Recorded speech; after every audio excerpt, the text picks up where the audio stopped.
Hello, म यति बेला चाहिँ सुखानी भन्ने ठाउँमा आइपुगेको छु हैन। सो अनि यहाँ चाहिँ 5 जना शहीदहरुको चाहिँ शालिग निर्माण भएको छ। यहाँ चाहिँ एकजना घिमिरे पनि हुनुहुन्छ। 5 जना शहीदहरु चाहिँ जेलमा हुनुहुन्थ्यो भएको बेलामा चाहिँ उहाँहरुलाई यो ठाउँ यो सुखानी भन्ने ठाउँमा ल्याएर चाहिँ गोली हानी हत्या गरिएको भन्ने कुरा चाहिँ छ। त्यही भएर यहाँ चाहिँ उहाँहरुको स्मरणमा एउटा शालिग निर्माण गरिएको छ, पार्क निर्माण गरिएको रहेछ। यहाँको अवलोकनको लागि म आएको छु।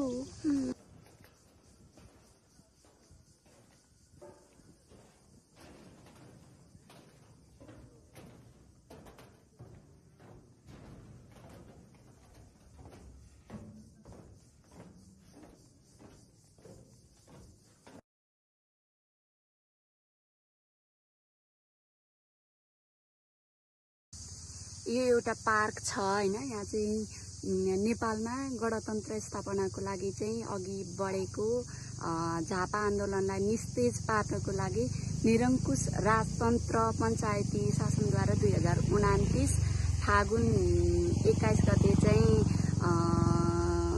यहाँका 5 जना शहीदहरु हुनुभएको थियो। त्यसैको स्मृतिमा चाहिँ नेपालको योजनामा सुखानी को यो क्षेत्रलाई चाहिँ शहीद स्मारक पार्क जस्तो चाहिँ निर्माण गरिएको छ। यहाँ चाहिँ यो नेपाल सरकारकै योजनामा चाहिँ निर्माण भएको हो। यो क्षेत्रमा चाहिँ अहिले यसरी चाहिँ पार्क जस्तो निर्माण गरेको रहेछ हैन। यहाँ चाहिँ निकै ठुलो रहेछ यो एरिया चाहिँ।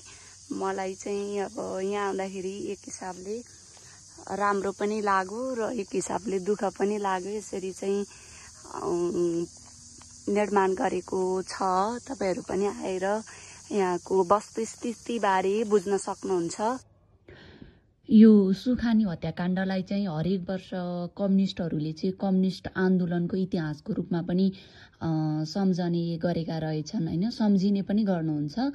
अनि यो 46 वर्ष अघि चाहिँ कम्युनिस्ट आन्दोलनका क्रममा 5 जनाले शहादत प्राप्त गरेको घटना चाहिँ सुखानी काण्डले देशभरि नै परिचित छ। यही अवसरमा चाहिँ हामी पनि सुखानी हत्याकाण्डको विषयमा चाहिँ बुझौं भनेर यो ठाउँमा आएका छौं र यहाँको बारेमा हामीले बुझ्यौं। धेरै कुराहरू हामीलाई थाहा भयो।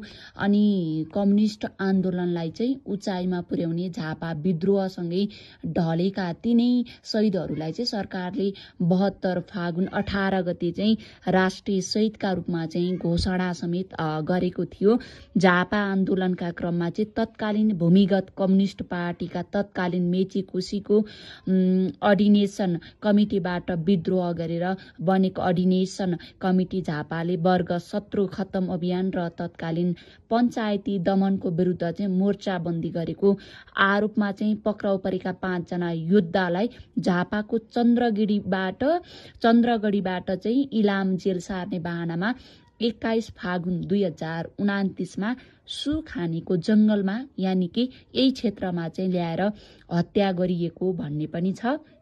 यहाँ चाहिँ शहीद हुनेमा आज म पनि घिमिरे नै हुँ। एकजना घिमिरे पनि शहीद हुनुहुन्छ।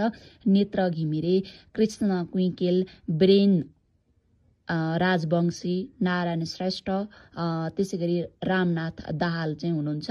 उहाँहरू दानाबारी स्थित सुखानीमा फागुन 21 मा हत्या गरिएको थियो।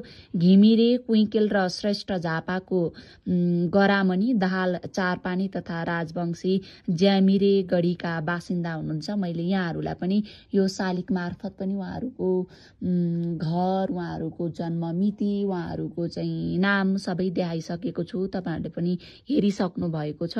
उहाँहरूलाई हत्या गरिएकै स्थानमा अहिले चाहिँ शहीदकै संख्यामा 5 रुख पनि छन्। यो चाहिँ 5 रुखहरू तपाईहरुले देख्न सक्नुहुन्छ। 5 वटा रुख अनि यहाँ चाहिँ पार्क जस्तो पनि छ। यहाँ आएर हेर्दाखेरि चाहिँ तपाईहरुले देख्नु पनि हुनेछ।